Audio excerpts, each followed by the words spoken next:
Let's start with what Harry Reid's up to with the public option. Martin Frost was a longtime Democratic U.S. Congressman from Texas, and Marjorie Margolis-Mizvinsky was a Democratic Congresswoman from Tennessee. Marjorie, thank you so much for joining us. By the way, go Phillies. You're up there in Philly tonight. Pennsylvania, yeah. The game's tomorrow night. There's 7 games coming up. I think it will go to 7. Let's go to this question.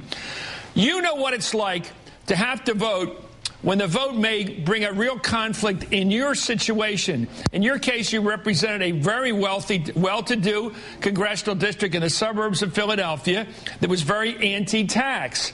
You had to vote for the Bill Clinton budget balancing measure, which raised some taxes back in 93 rather, and you lost the next race. I remember the Republicans on the floor of the House hooting and hollering that you're going to have to go because you took this profile and courage.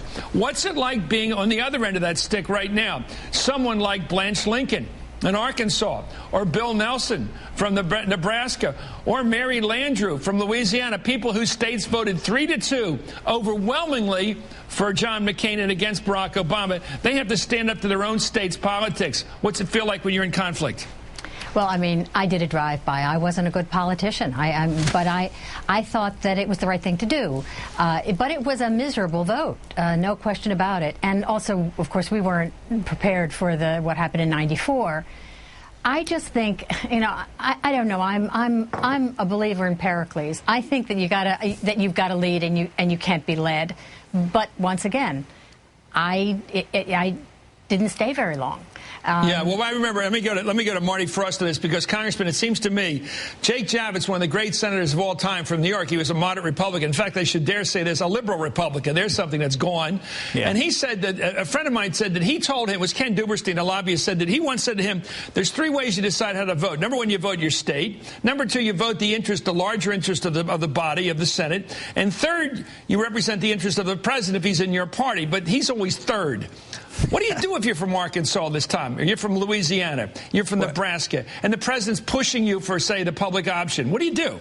Well, first of all, Chris, in 1993, the Democratic leadership made a mistake in making Marjorie cast that vote. There was another Democrat in the cloakroom who could have cast that vote. They should have given her a pass because she had a tough district. Now, what do? They have to pass something on health care, because moderates can't go home with a failed president and a failed Congress. There has to be an end result here. But they have to keep talking until they can figure out how they can get the votes for this. You know, maybe it's the trigger. Maybe it is the opt-out. I think probably what Harry Reid has done is to put this on the floor to demonstrate where the votes are or where they aren't. And if there aren't enough votes for that, then they'll come back with something else. But Congress cannot leave town without having passed something. It will be terrible for moderate Democrats who ran on a platform of change in Washington.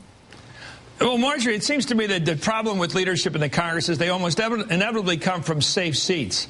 You know, one exception being Tom Foley, of course, from the state of Washington. He got killed finally in 94. He thought he was from a safe seat. He thought he was. But yeah. You got people like Weiner from safe Brooklyn. You got people like Schumer from New York. You got Boxer from San Francisco. They couldn't be beat in a billion years in a general election. They don't have to worry about general elections. They don't even have primary challenges. But then you have people out there in the country, in the flyover country, Blanche. Claire McCaskill, sure. Evan Bayh. I feel for those people because they've got to balance all the time the interests of their states, which are more conservative than the National Democratic Party, and their loyalty to the party. Again, no question about it. Why do we make heroes out of the Wieners and the Schumers and let the liberal people go after people like Blanche Lincoln and you know, who are struggling to hold those seats? Arkansas. Your thoughts again? No, you're Obviously, right. I have a point of view, which is the moderates are as much a Democrat as the liberals.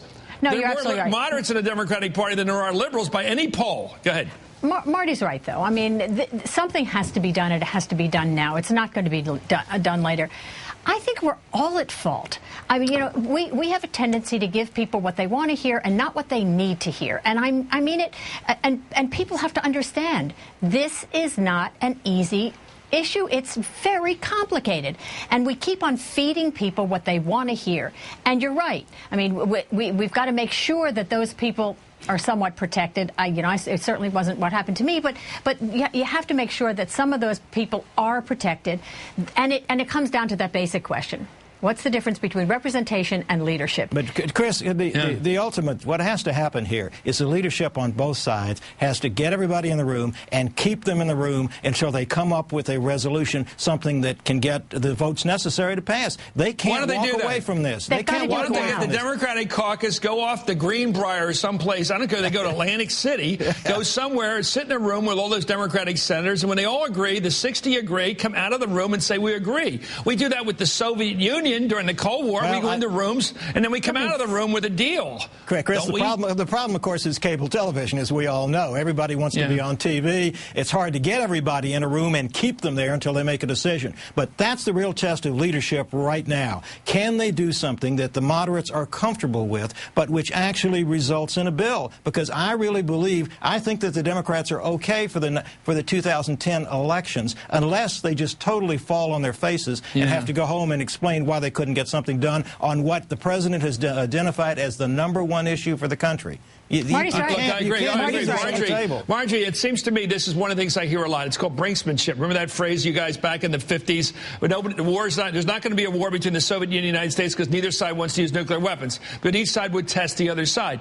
What I hear they're saying in the cloakrooms is, when it comes down to it, those 2 or 3 Democrats from moderate or conservative states like Ben Nelson from Nebraska, or Mary Landrieu, or Blanche Lincoln from Arkansas, they'll be forced by group pressure to not be the odd person out. And they will have to vote with the party. They'll have to be 60 united, because in the end they don't want to bring down this president. And they will vote against their state's interests. But they have to be against their own personal interests. But they have to be given something. But they're not against their state's interests. That's the problem. I mean, the problem is that this is a long conversation. It's a good 30-second commercial against you. It's a really tough 4-minute explanation. And that's the difference.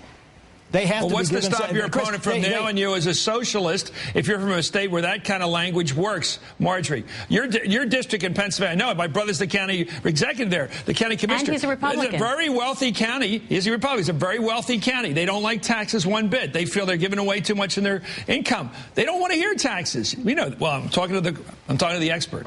Well, what do you do? I called it a deficit reduction plan. Thank you very much. But yeah, it raised taxes. Yeah, it raised taxes on 1.2% of the population, and they all lived in my district.